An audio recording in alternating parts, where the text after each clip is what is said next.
Are you ready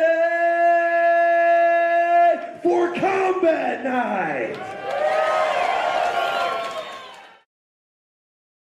All right, guys, we are live today with a double OG. It is a real honor for me. I consider him a friend. He has been a part of Combat Night since the very beginning. I told the story a couple of times. I'm sure I'll tell it again today because without him, I don't know that there would even be a Combat Night. And he was our first champion. He fought with us at event number 1, event number 100. He has been a staple at Combat Night. He has helped so many athletes compete with us as well. Not just as he's not just been a fighter. He's been a coach with us as well.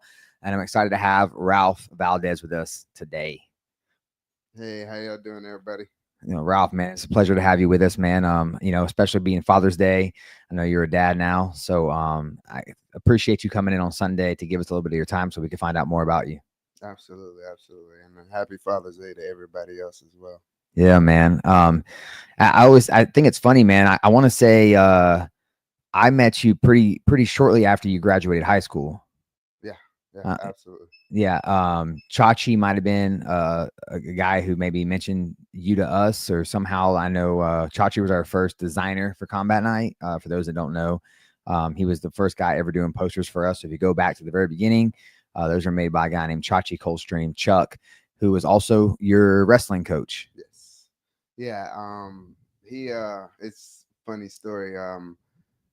After I graduated high school, I was helping him as an assistant coach for the wrestling team. And one day after wrestling practice, he goes, "Hey man, I want you to ride with me." I was like, "All right, cool. I got you. Cool. No problem." So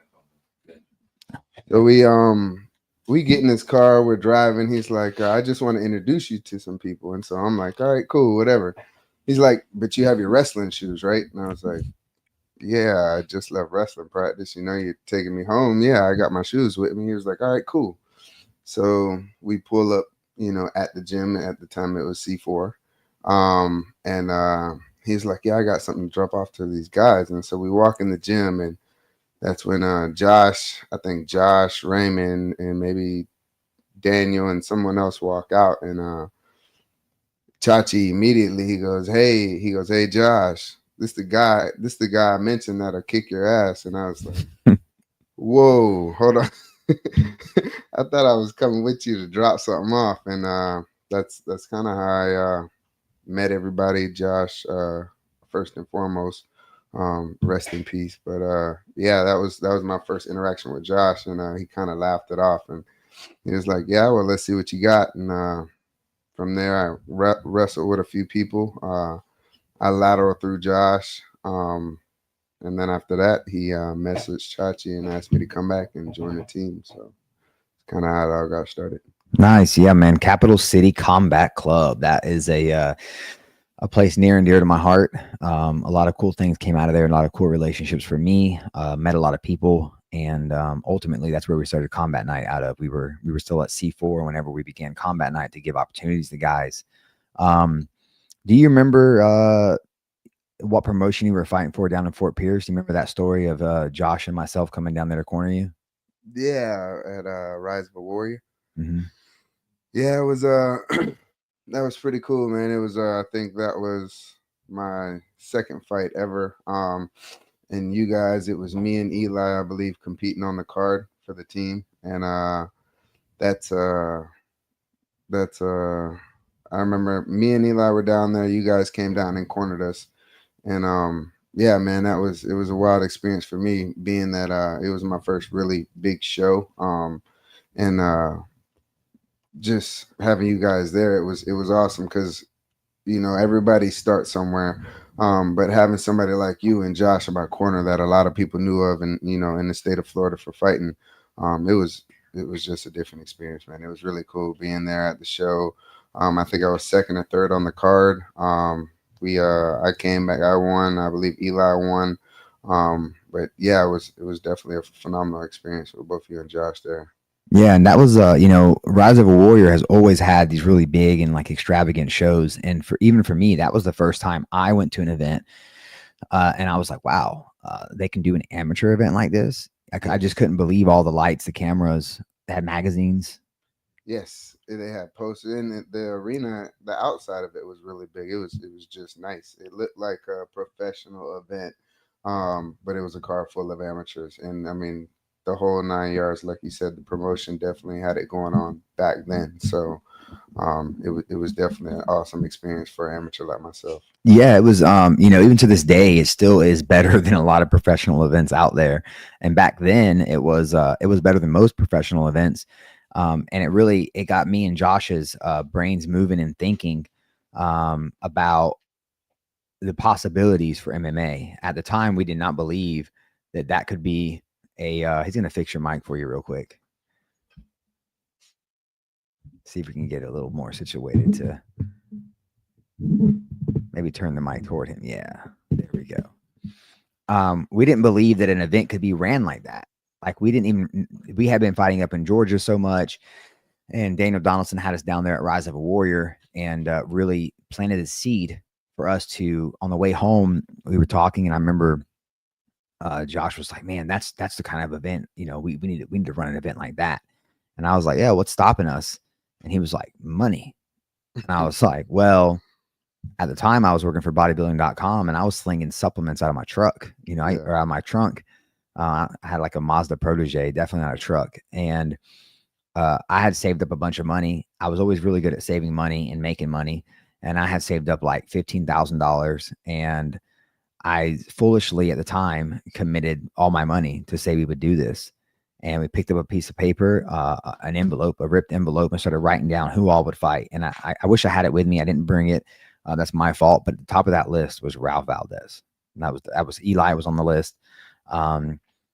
Who was the guy that laughed? I can't think of his name right now. I feel bad because I know him really well. But he used to laugh. Jewish kid, had really good kicks. Looked like a Greek goddess in the gym, or Greek god, not goddess. Is it Aaron? Aaron's name was on the list. We had people that were going to sponsor us and who would do what. Chachi's name was on the list for graphic design work. And it really, we got back home, and that following Monday, the next day, Josh called and was like, hey man, you ready to get started? And I was like, oh man, he didn't forget. I got to go commit all my money to this silly endeavor, and hopefully it works. Obviously it did work. 200 events later, here we are. Do you remember in camp leading up to that fight? So in the fight, you got caught in a triangle. Mm-hmm. In the fight in Fort Pierce. Mm-hmm. And you fought out of the triangle. Mm-hmm. Do you remember the training session with me prior to this fight and what happened? Yeah. Obviously, I'm always stubborn when it comes to training, just in general, man. And at the time I was young, obviously in the grappling aspect, and just trying to fight through things. I remember you and I where we had an MMA round going on, and you had me in a triangle choke. And I did everything but actually do what I was supposed to do to get out of the choke. And I was struggling. And I remember just passing out. And I guess I don't think you realized I passed out when you did and you released. I woke up and I threw up right right dead center of your triangle choke. Yeah, right down my shorts. It was the grossest thing I've probably ever had happen to me in training. I felt a warm sensation all over my inside thighs and groin. And I remember in the fight, you got stuck in that triangle. And afterwards, you told me, you said, ain't no way I was about to tap that triangle. Nope, not at all, man. Yeah, I remember that like yesterday. That's funny. That's yeah. Damn, that's terrible. But man, on the better things, man, you were the very first Combat Night champion. At the time, I don't know what it meant to you, because who knew what we were going to be doing or do with Combat Night. It was very new, obviously. Like you said, you had 2 fights, and then we might have been your 3rd fight, your 4th fight, and but like looking back, and to me, it's crazy too, because that was your hometown. And the Moon had to be a place that like all the kids knew about growing up because it was a nightclub. What was that like, being so young and getting the fight in the Moon, which is an iconic nightclub in Tallahassee, for those of you that don't know, and winning that belt in front of your hometown crowd and everything that goes into it? Like, just explain that moment to me. Man, it was unreal for me. There's obviously there's a lot of highs in life and a lot of lows in life, but it was a first time experience for me myself, and then being in combat sports. You know, I wrestled, I always done aggressive sports, football, you name it. But winning the championship, the combat night champion, like being the one, walking around town and people speaking to me saying, "Hey, how you doing, champ?" It was definitely a once in a lifetime experience, man. And for your first time, man, it was almost unreal, man. I got to show a lot of people in town that somebody who grew up right alongside, everybody else in town. My name eventually, my pictures were on posters, got to be on, billboards in town. Obviously starting with Combat Night, how the titles, the first title, the first belt, being on the posters, and man, Combat Night's grown exponentially. I mean, it's ridiculous, like how far the event has come. I mean, from day one, the fighters, myself included, competing on the card, helping put the event together and build the cage before actually going out there and squaring off with each other. Like me and my opponent are both picking up the floorboard that we both have to fight on later on, and we put the cage together. Like, just not just for myself, man. Looking back at it, man, it was just a phenomenal experience, man. I got to start with the event from day one and, become the very first champion for the event, to see where the event is now. You have belts where people are getting their names represented on it.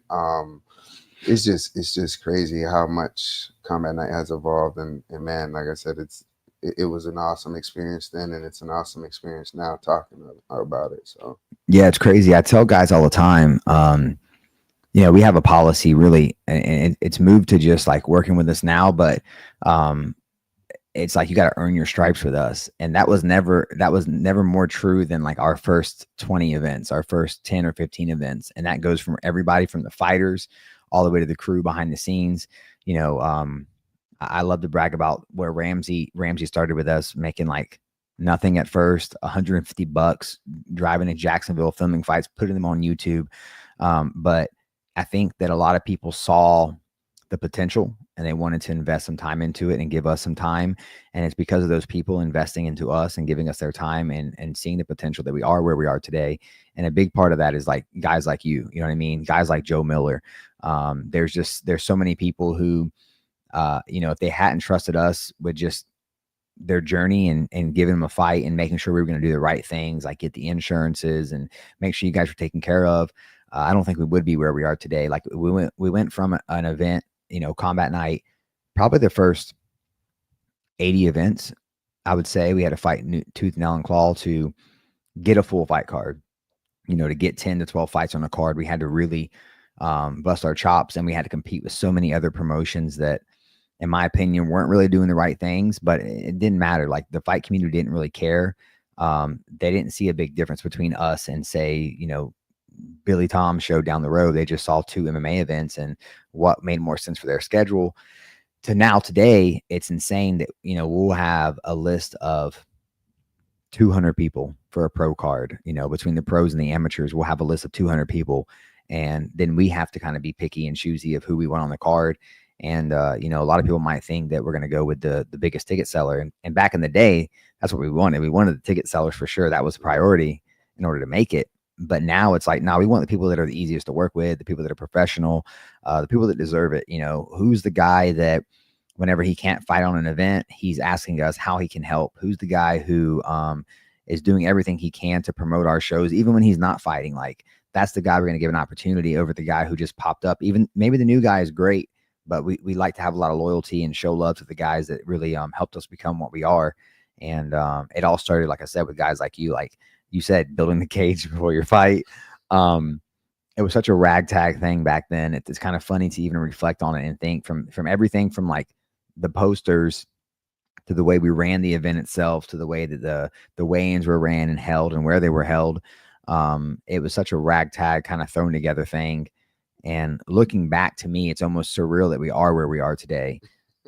Just having an office, like just that alone to me is like, well, I got an office. Like I tell people I have an office and I feel so, I don't know how to explain. I feel a little lame. Like I feel a little cheesy. Like I got to go to the office today. It's like I run an MMA promotion. Do I really need an office? Yes, we do, but it just feels weird because I know most people that do MMA promotions are doing it as a side gig, as a side hustle.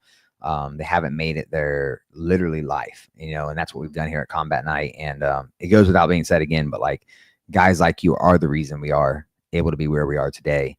And I said it earlier, but like watching, you know, it's funny because you're one of the first guys. I see it all the time now because, you know, I'm getting older. The guys, the fighters stay the same age. They're all 18, 19, young, hungry, getting into it. And I watch them grow up. Some of them filter out. Some of them stick around. Some of them make it to the UFC, you know, all these different journeys that I get to watch. But you were really the first guy I got to watch, like, become a man.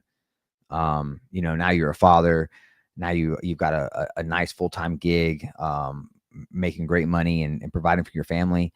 You know, what for since it is Father's Day, I want to touch base on that. Like, we know how hard the fight game is, but at one point, when you became a dad, did that change anything for you with training? And I know that was around the same time where you kind of like started getting away from the fight game. What was it like for you to become a dad? Man, it's there's definitely no experience like becoming a dad. There's nothing like it, especially if you're a parent that is an active parent. You know, you know, anybody can be a parent, but an active parent, there's no other feeling like it, man. For me, I try and devote as much time as possible. Just, you know, any any downtime or any time I have outside of you know, providing for the family, and that's working.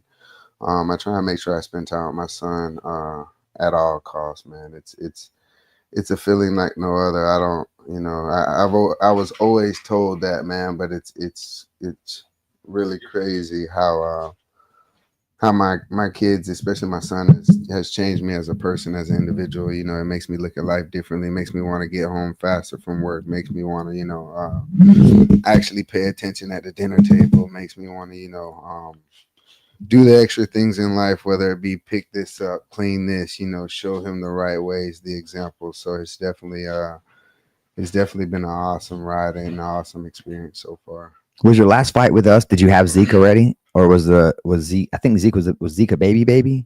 He was he was a baby. So what was that like? 'Cause I tell guys all the time that you think fight camp is hard, try to have a baby. So it's funny because I a lot of people ask me that all the time, and you know, I've trained a lot of places. I mean, I've trained all throughout the state of Florida, the state of California, some in Georgia, and with some of the highest level guys you can name on the big screen that's been UFC champions, you know, runners up, you name it, or contenders, you name it. But I see it all the time. It really all depends on how devoted you are to being a family person. Really all depends on how much of a toll it takes on what it is you do on a daily basis. Like, obviously, if you're somebody that doesn't invest in your family as much, it's something that really doesn't, it probably won't bother you as much. But I know myself, just wanting to invest in my family as much as I do, you kind of have to make a decision. And that's a piece that a lot of people don't think about, or a lot of people aren't ready for when it comes to including kids in any task outside of being a parent. So it's just something that it's definitely, I don't see too many people being able to balance it as well. For me, it didn't work as well, and that's something that kind of steered me in the direction, you know, of obviously taking care of my family first and foremost, versus continuously competing for the time being. So Yeah, I say it all the time. You know, it's if you want to be a fighter, you have to be really selfish. You got to be. 100%. Got to put yourself first. You're training first. Everything kind of has to revolve around you. And if you want to be a parent, you have to be really selfless. So what you were saying about the balance, and like you said, if you're one of those guys that yo, you don't really want nothing to do with your kid until they're 5 or 6. Like, yeah, then you're going to be okay when they're little and you're going to be able to train. If you're one of those parents that aren't very involved, like, yeah, having a kid might not affect you very much at all. I myself was not like that either. I wanted to be very involved in everything. I make it a point to take my kid to baseball, to jujitsu, to striking. Like I am, I'm trying to do everything. And sometimes, some days I question my ability to get everything done in a day because I know I want to do a lot and I don't want to miss those moments. But I always tell these fighters, that if you really want to be at the top level of the sport and you want to make it one day, I suggest personally, family's got to wait. And I think that it's really selfish if you have a kid and you're not involved in their life, and it makes it even harder, especially on your woman. If you got a woman that's in the mix, now she's trying to raise a kid by herself. It's just like, man, I don't advise it. If you already have kids and you're in the fight game already and you've got a good routine going, cool. But like I said, a lot of guys, they get started young in the fight game, and all they've been able to do is be selfish. They get to be selfish the whole time. And now, not only do you have a kid where you have to be a little selfless and give them time, but you have a wife, you got to give them time. And God forbid you got a bad baby mama. you know, I've seen women be the downfall of many of men's careers in this sport, and I have seen them be the savior in their careers, and kind of help them find themselves, and so they can be the greatest thing or the worst thing for you. But I would say in fighting, 9 times out of 10, it ends up being the worst things for a fighter to get tied down with a woman and start having kids. Yeah,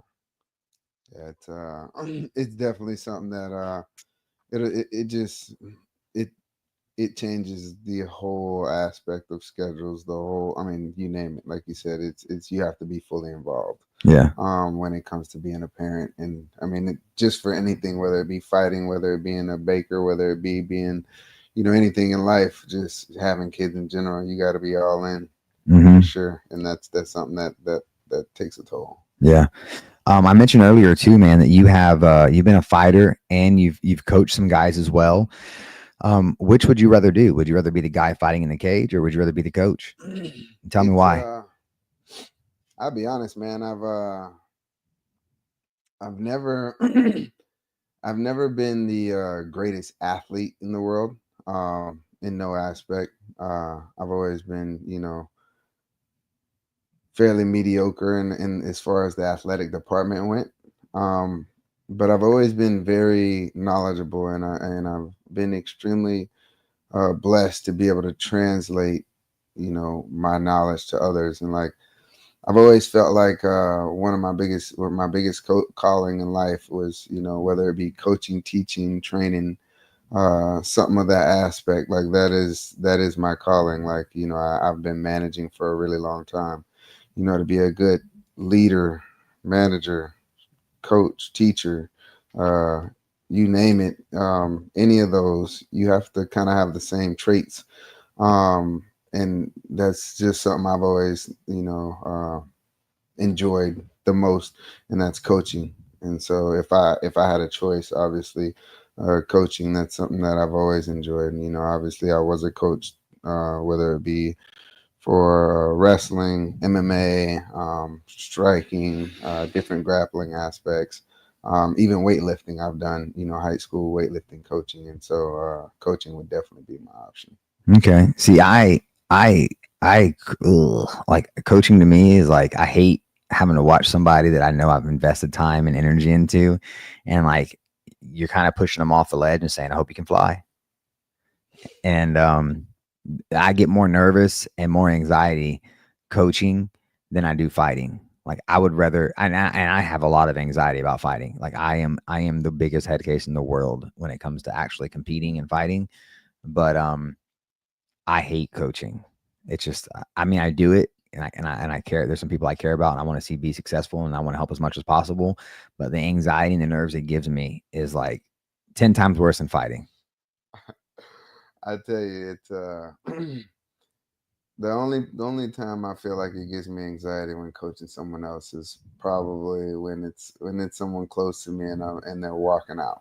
I feel like that's definitely a very stressful time for me. Like, for myself, when I compete, walking out is definitely not for me, I draw a blank. I just, I'm already locked in. But for like a good close friend, it's like, ah, shit. Yeah. You never know what could happen, man. And I'm sure you go through that, on a daily basis, because you just build bonds, just knowing people, either whether it's through MMA or not. You build a lot of bonds with people, so I'm sure you experience that, especially being in the MMA world. Yeah, not even coaching sometimes.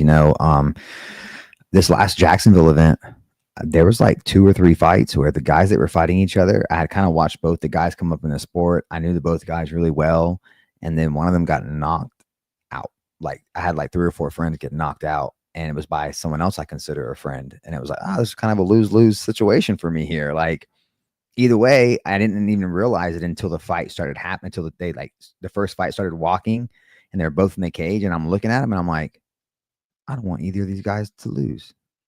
I said, and someone's got to. I hope no one gets. I'm literally talking to myself like, I hope no one gets knocked out. I hope it's just a good competitive fight.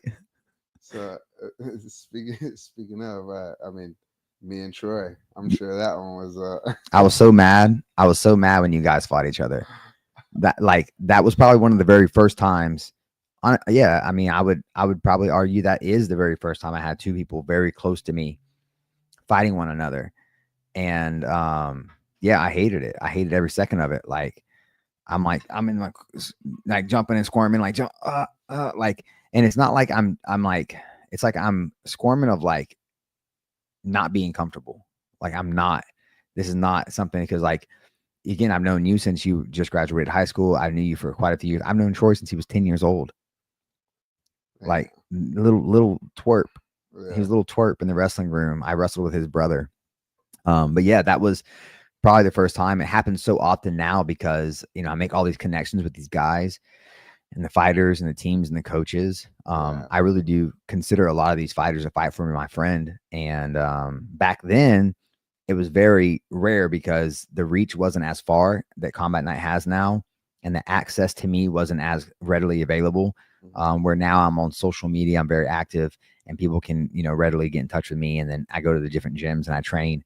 But yeah, man, I think I have to go back and look at some of the fights from way back then. But I think you and for sure, because it was a pro fight, so it's even worse because like now it's all on the line. Like there is no amateur fights are different, right? Like you don't want to see anyone get knocked out in an amateur fight. I don't, at least my friends. But in a pro fight, it's like, oh, now it matters. It's on their record forever. This is like a permanent thing now. But yeah, and we avoided that fight. We were like, nah, we don't want to, like, we were trying to avoid it. And then you guys decided y'all were going to fight each other. And I was like, well, I remember Richard was like, buddy, they're 2 grown men. They want to fight. Let them fight. I was like, just like them too. You got a point, Richard. You got a point. So you've been around for a very long time at Combat Night. What's your favorite fight moment? What's your favorite, your favorite thing you've had happen with you as a fighter? Me as a fighter, favorite fight moment. I tell you, one of my favorite fights was fighting Quentin Culpepper. One of my favorite fights was probably fighting Quentin Culpepper. That was definitely one that the way he called me out after he knocked my teammate out in what? Aaron. 4 seconds. Sub 4 seconds. It was pretty fast. Yeah, after that, I was like, all right, like I legitimately was like, yeah, I'm training for this. Like I gotta win. Like, yeah. Explain what happened. Explain what he did. I mean, shoot, him and Aaron Rosenblum, they went out there, they fought, they went to touch gloves. Aaron decided not to, and so Quentin just reminded him that you got to keep your hands up, and then he woke up, and it was just that quick. It was, like you said, less than 4 seconds. And then immediately after, I think I was in the back warming up for a fight or something, and Quentin grabbed the mic and he was like, Ralph Valdez. He was like, I want that belt. And so after that, I legitimately, it was crazy because there's a like a corporate company building that was maybe a few blocks away from the gym I was training at, Train Fight Win. That on the outside of it said Culpeper really big. And so like every day I would drive to the gym, like I would just in my mind, because you know, something Josh would always instill in us when we would run stadiums or steps, is, you know, chase your opponent, yell his name. And so I would always Culpeper. And so on the way to practice, you know, I'd see that sign out real big, and like in my mind, I would just be like chanting his name, Culpeper, like I'm on my way to practice to go get him. So like, you know, that was just a mentality thing that I had going on at the time. But yeah, that's probably my favorite fight, man. He was Quincy Beast. He's still fighting and he's still doing well. And you know, to watch him knock out my teammate, turn around and call me out, I was like, yeah, I definitely got to train up for this. This kid's no joke. So that was probably my favorite fight. You know, I think that was our very first rivalry at Combat Night. Was that team? It was at Warner Robins. They were from Warner Robins, I think. I can't remember the name of the actual team though. But DeMarcus Holmes was out of there. A couple of really good guys, but there's a little like there was definitely a little feud there between you guys, a little rivalry between y'all's teams. It was really dope. That was all happening up in Tallahassee. They were coming down from Georgia. I like Quentin a lot, man. He gave us a lot of really good fights. We almost got him back for a pro fight recently. It just didn't work out for whatever reason. He's over there now, I think, with Bubby Mitchell. But you brought up a good point, man. Something that you know, a lot of guests can't really talk about because they never experienced Josh the Man. They never had the honor to work with him or train with him. And what, you know, I always tell people, like, man, you think you do conditioning work, but you have no idea. Like, Josh was on another level in all aspects of his life. Give me a good Josh story, man. Give me a good Josh story. You got any in the bank you can share with us? I got plenty. Shoot, I tell you, Josh was he was the first person that helped clear my cauliflower. I'm gonna tell you right now, I'm not big on needles. Definitely not big on doctors and things like that. Don't get me wrong. I go to the doctor, and I get my blood drawn, things of that nature. But I'm definitely not big on somebody that doesn't know about needles to have needles. When I think it was maybe 2 weeks into me being at the gym, Josh had already convinced me, you know, to start training at the gym. He was telling me, you know, if I work with some of the guys in regards to wrestling, that they'll work me on striking. And so I think I'm like 2 weeks in, and I was grappling with somebody, and I ended up getting punched in the back of the head in the ear, and so my ear swelled up.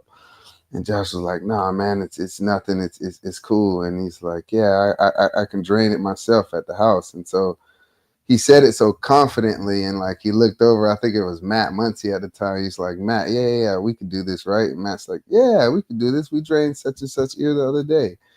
And so me, I'm new to the sport, you know, I'm like, okay, maybe this is something they do regularly. Like, you know, it's like taking a Band-Aid off. Like this is normal. So I was like, all right, cool. And Josh was like, yeah, meet me at our place. And at the time they stayed, you know, behind Pockets. Yep. Plenty of parties there. And so I pull up, and Josh has got a boiling pot of water on the stove. And so I just get there, and so I'm in the kitchen waiting, and I'm thinking, you know, he's making tea or he's about to boil for some soup. And I didn't realize, like, I guess it didn't click to me what he had to do to drain my ear. Yeah, so he pulls out a syringe, and Matt's there, and they're like, Josh is like, hey Matt, is this right? Like, this is the syringe we're supposed to use, right? And I'm in my mind, I'm like, wait a minute, what are we doing here? Like, y'all have a boiling hot pot of water. You have a syringe, and you clearly don't know what you're doing because you're asking another man, is this the right syringe? So for me, I was in panic mode. But yeah, they as he's you know, he puts the needle in, he starts withdrawing it, and he's like, hey Matt, there's a little bit of blood in here. Like, am I doing it right? And I'm sitting down with Josh, a man who's over 200 pounds, standing over me with a syringe, a needle, pulling God knows what liquid out of my ear that I've never seen before. And Matt's just standing there like in his fight shorts, no t-shirt, barefoot in the kitchen. And he's like, yeah, that looks right. And I'm like, what the fuck do you mean that looks right? And they're like, yeah, here, put this ice pack on it. You'll be fine. Just go home. And like the next day it swelled back up again. I was like, holy shit, this is not good. Did you let him drain it again? Hell no. I went to the doctor. I was scared. Hell no. I thought you had gotten infected, huh? Bro, I was like, nah, I don't think they know what they're doing. They can't know what they're doing. They got to find somebody else that gets paid to do this shit. Did it fix it after that? The next time you got it drained, did it stay down, or did you have to keep draining it? No, it did for a while, and then it swelled back up eventually, throughout the years or whatnot. Yeah. But because that was literally probably like, once again, like 3 weeks of me ever being in the gym. So that was like right off the bat. Like 2000, what? 12, 13? 2010. Yeah. Man, even further back. I guess that's right. I made my pro debut, I think, in 2011, 2012. So it had to be further back, because there was definitely, yeah, man, that's crazy to think about. I tell guys this do all the time. Like, they're so lucky at all the information they have at their fingertips. Mm-hmm. While we were piecing stuff together and doing what you just described, just trying to help each other out and save a couple bucks. And, it didn't seem that hard. So draining ears, and the knowledge just wasn't there. The weight cuts, the training itself. Like, we used to go, I'm sure you were a part of these, Ralph. Do you remember we used to do like Tuesdays, last man standing? 100%. We would go to the gym. There'd be 30 to 40 guys, and they would set the timer on an endless, like 3-minute rounds. College guys. Yeah, college. I mean, some of them were real fighters, some of them weren't. It was a mix of very like a hodgepodge group of people. And you would spar until you couldn't spar anymore. Like, you got maybe calf kicked or thigh kicked a lot of times. I remember I'd be going out around with somebody. Let's say I'm going with John, and I see my boy Bill Carpenter about to go with John, and I'm like, Bill, chop his legs. They're almost done. So like, it was just this like super macho machismo, and like the winner would get $100. Like, whoever was the last person for sparring would get $100. But yeah, that was like our idea of like appropriate sparring. Like, I never see that kind of shit anymore. It was a lot of fun. Don't get me wrong. And you found out who real quick wanted to be a fighter and who didn't. And who didn't. You remember Nikita's spaceman mask? He wore? Yeah. I think that made it worse, bro. Like that had to hurt Yeah, way worse. It added like 4 inches of I mean, there's a kid who he just did not like getting hit, and he used to wear this. He said it was a Sambo training mask, but it was like an astronaut. It was like a headgear, and then it had a plastic piece that like protected his nose. But man, it did not. Yeah, it just didn't work. So many good characters. So we talked about your favorite combat night moment as a fighter. Do you have any as a fan, or anything that you experienced that just kind of stuck with you? I tell you, there's one individual that I love watching so much, man. It's somebody I've had the chance to train with when I trained in South Florida. And that's Jensen, bro. Jensen is he's awesome, bro. I love watching him fight. I love watching him train. The man obviously has more age than most people that compete nowadays. But dude, he's constantly developing. Man, I enjoy watching Jensen compete, man. And, one of my favorite moments is, obviously, like I said, I always like helping, coaching, teaching, training, whatever is, but being there cage side, for a lot of his competitions that I've throughout the years, one of them, there was a particular fight that, I wasn't in his corner, but I was outside of the cage. And it was kind of cool being, that there was something I could help him with from being afar. And, afterwards we talked about it. He was like, man, it was cool. I kind of heard your voice. And that was kind of what made me make a decision. Whatever the case is, it's watching him compete, man, that dude does things that most 40-plus-year-old men wouldn't even imagine. He not even inside the cage, outside of the cage, man. He's, super committed to training, super committed to staying athletic, staying in shape, staying healthy. And he's just a good dude, man. So, he's definitely somebody I've become a fan over the years. Even before becoming a training partner, just watching him. And he has endless knowledge, man. He's been doing this a really long time. So he's definitely somebody I've become a fan of. Yeah, it's crazy, man, to see what Ginseng does. He's got, I think he's won 4 out of his last 5, maybe 5 out of his last 6. And he's done it in like devastating fashion. Like he's TKO'd black belts on the ground. He has like kneed guys and submitted them. He's flying knee, knocked out undefeated prospects. He Darst, another undefeated prospect. Like what he's been doing is just unheard of. And then he also coaches. He has like Edric Clark, Matthew Agurdy. He has a lot of guys that fight down with us in South Florida. And so it's really cool to see that this guy is able to balance all that he does. And he, like you said, outside of the gym in general, he's a good dude. He's always trying to help other people. He's always looking out for other people. And he's the most chill guy ever. Like he's literally, if we don't ever, maybe we should go and post it sometimes, but like after fights, he'll say things like, I don't like hurting people. Like we've caught him saying, I'm sorry, man, it's just part of the sport, man. I hate to do that to you. Like he really does not like to hurt people. Yeah. But like it's part of the sport, so he has to do it. But it's been really cool to watch Ginseng kind of rise. A lot of people, he's fought studs with us. He went 3 rounds with Ramon Tavares. He's fought Stephen Koslow. He fought Roy Every. He's fought Kenny Augusto. He's fought some. His whole list of guys he's fought are killers. And being that he's fought so many killers, and his record with us is like 5-2, or 6-3, something along those lines. It's like, man, this guy is something special, because I think he turns 44 this year, and he's still fighting. So that's crazy. But he also doesn't drink, doesn't smoke. That's another thing I tell fighters. They want longevity in the sport, and they want to be the best they possibly can be. You should probably stop drinking, for sure. Drinking is poison. And you should probably stop smoking. If you want to do something, do edibles, something along those lines. But so many guys, they work so hard for 5 days during the week, only to go to party over the weekend and throw it all out the window, and then repeat it again on Monday. Well, you got a 44-year-old like Ginseng du Jour that is not partying, is not doing none of that stuff. And, it's showing up when he fights, showing when he fights. He's actually going to be fighting for our belt here real soon. So I'm excited to see Ginseng go after the title. Yeah, he cut his hair too. That was a thing that was holding him back. He had dreads that were down to his ass. And Bro, that was so long, bro. I know I couldn't imagine trying to train, like trying to guillotine him or trying to like do any kind of choke on him with those dreads. But he made 135 with those dreads. Yeah. He missed weight a couple of times, and when he cut the dreads off, he lost like 4.5 pounds. 4.5 pounds of dreads is what he cut off. So he was really making like 130 when he made 135.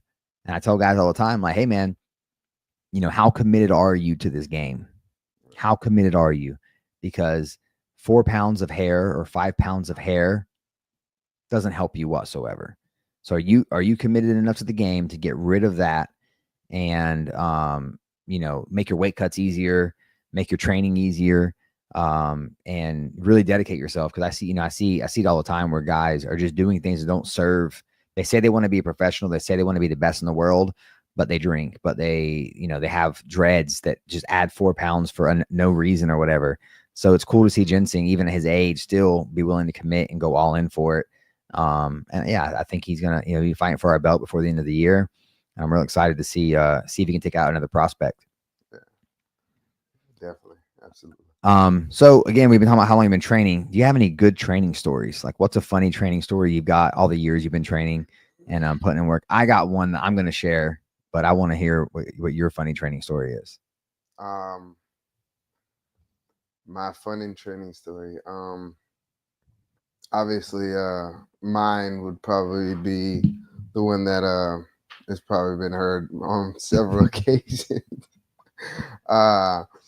From my good buddy Lance. It's one of his favorite videos. I would say.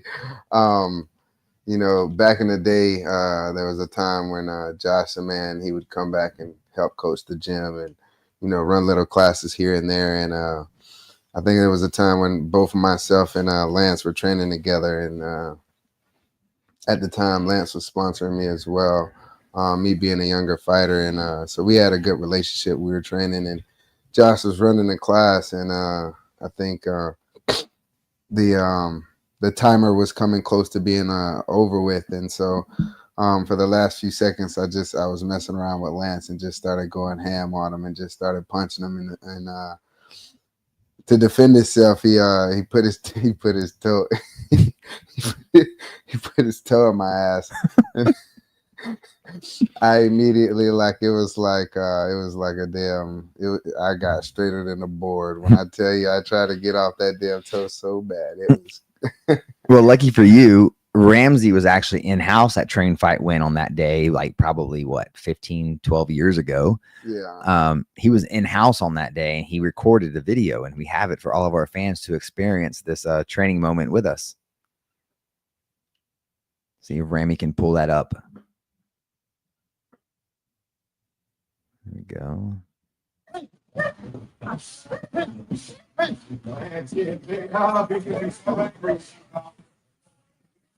Time.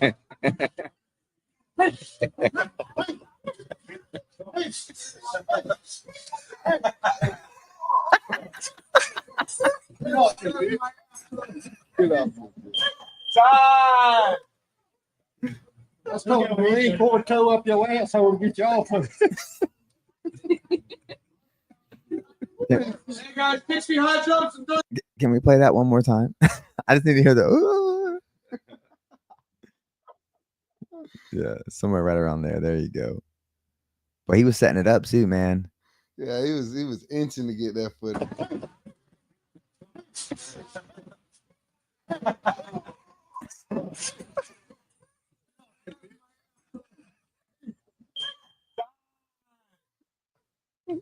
let's go, Marine Corps toe up your ass. I will get you off of it.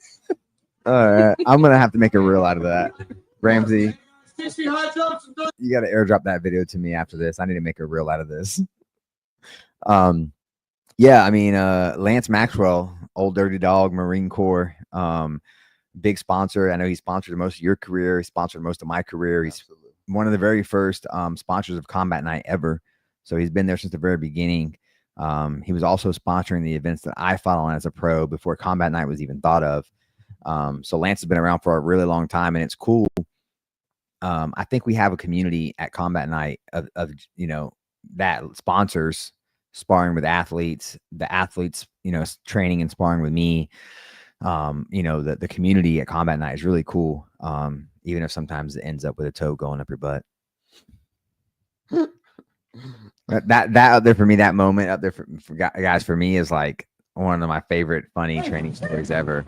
I wasn't sure that Ralph was going to tell us, so that was going to be my training story about Ralph, was going to be that exact moment. We already got out the throwing up down my pants. But those two are definitely highlights for me. And like I said, I've known Ralph for years. But Ralph, you know, as we start to wrap up things over here, we like to ask a few questions, just kind of off the cuff, not fight game related so much. The first one is, it's been a hot topic lately. We're going to probably switch this question here soon because it's starting to kind of fall off some, but 100 men versus one gorilla, who wins? If 100 men are dumb enough to try a gorilla, have at it. But I won't be one of those 100 men. I'm gonna tell you that right now. The gorilla rips through all of them for sure, hands down. Okay. Yeah. Now, you versus 108-year-olds. Caden is 8 for reference. Caden is 8. 108-year-olds. Yeah, I'm taking them out. I'm just telling you right now. I'm just telling you right now. I'm going like by 5 or 10s, and I'm running, and I'm going by 5 or 10s. No chance. None. Okay. Not at all. Not at all. Maybe if they were 12, 15, but 8, nah. Sorry, Caden. No, I said the same thing. I'm just straight teeping. I'm keeping my foot through a bunch of their faces to start out. I'm uppercutting a few. It's gonna be a bad day for them. Anakin Skywalker vibes all day on that one. Absolutely. Next question is conspiracies. What's your favorite conspiracy? Do you have any things you think the government's lied to us about or that we got wrong? What's your favorite conspiracy? Mm,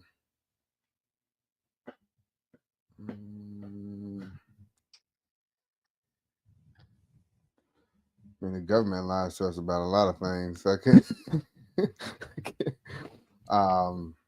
Sheesh. I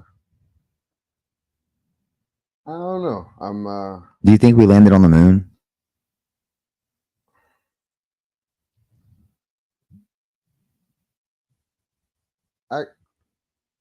I could say we landed somewhere. I don't think it was the moon. Definitely. There's definitely a lot of things that could have been. Yeah, I don't, like I said, as far as a lot of this stuff is, I definitely don't believe a lot of the stuff the government feeds us for sure. Yeah. Nah. Okay. I don't believe we landed on the moon. I don't go as far as to say the Earth's flat. I think we live on a globe, or not a globe, but a circular thing. I think it's a circle. It's not a flat circle. But yeah, I don't believe in like that we've been to. I don't think we've been to the moon. I don't think we've done a lot of things that we say we've done. Yeah, I can agree. Yeah, what about that? You think Bigfoot's real? Aliens? You think aliens exist? What's up, man? You got some kind of conspiracy you got to follow a little bit. I mean, I definitely know that there's definitely the beings out there that aren't human life form. But I wouldn't necessarily know if I would call them aliens or say that they're green with big eyes. But I definitely agree that there's definitely another life form out there for sure. Yeah, probably more than one. Probably a bunch of them, if I had to guess. Yeah, absolutely. I also think time travel is real. I'm pretty far down the conspiracy hole right now. Time travel? Yeah, bro. Think about it. If we live long enough, time travel is going to be a thing, right? Like it's got to be. So who's to say it's not already a thing? When you start looking at I don't know, there's a lot of weird things. I don't know. I think time travel. I'm at the point in my life where I think we live in a simulation. I think there's just a bunch of simulations going on right now, which is cool. I'm trying to win this game. Like if it's a game and it's a simulation, like whenever we pop out of this thing, I want to like Mitchell's high score leaderboard, One. Yeah, buddy. I'm trying to be number one on that leaderboard. I'm going to be pissed off if I come out of the simulation. I'm in like 300th place. I'm like, man, what the hell? And that's probably why I'm back in it. Cause I'm like, yo, put me back in. I want a second chance. I want a third, a fifth, a 20th, trying to win this thing. So you're number 999 out of 1,000. Oh, bro, I'm mad. I'm heated. I'm so mad. But yeah, man, that's it, bro. I'm happy to have you with us today, man. Like I said, it means a lot. I don't know if I ever told you this, and if I haven't, I'm telling you today, like without guys like you, specifically Ralph Valdez, I do not believe that Combat Night would be where it is today. It means a lot that you've been with us for so long, that you've helped us out from the very beginning, whether it be fighting, training, coaching, helping set up. I mean, it all comes together. Even right now, your wife helps with the front end. I really do feel like that you guys are a big part of the family and a big reason why we are where we are today. So I want to say thank you. Awesome. Thank you, man. It's been a pleasure, man. I'm gonna tell you, I wouldn't have had no other opportunities like this had it been any other way, man. I appreciate everything you guys have done for me, over the years. Once again, you guys have put me in places, put me in positions. I've met people, got to do things that I would have never done had I never, met you all or competed for Combat Night. Had I never met you all, I wouldn't have never even competed, period. So there's definitely a lot of big things I owe to yourself, Josh, Combat Night, C4, and everybody who started out back then. So I can't thank you guys enough either. I definitely appreciate it. Cool, man. Shout out the homies that you trained with. Yeah, man. Who we got here? Daniel Duje. We got Joe Miller. You got Matt Muncie. Of course, Mitchell, Josh. Who else we got here? Aaron Rosenblum. Who else here? Hunter Sundberg. Yeah, Hunter. Socrates, Pierre. and there's a couple other people I can't think of right at this moment, but yeah, man, it was Lionel Skinner. Lionel, haven't heard that name in a long time. Jared. Yeah. Peter so, Kohout, Peter, 15 years old, whooping our asses. yeah, bro. Peter's a beast. I don't care. Yesterday, today, last week, 8 years ago, Peter's a beast. But yeah, nah, definitely. All OG training partners, man, from where it all started. From where I got punched in the face without a mouthpiece for the first time. That was using paper towel and paper. Josh's infamous paper towel mouthpieces when you forgot yours. Yeah, man. It's yeah. Shout out to all of y'all. Definitely. Cool, man. Well, we'll wrap this thing up, man. Appreciate everybody for tuning in today. If you can find Ralph on Instagram at Wreckit, right? Rec_it. Three, is it 387 or no numbers? No, Wreckit _ It's rec_it 32. There you go. I knew it was something. A long time, I'll be honest. Rec_it 32 is how you can find Ralph on IG, guys. Thank you guys so much for tuning in today.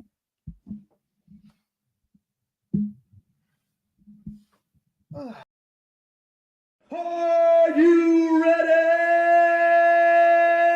for combat night?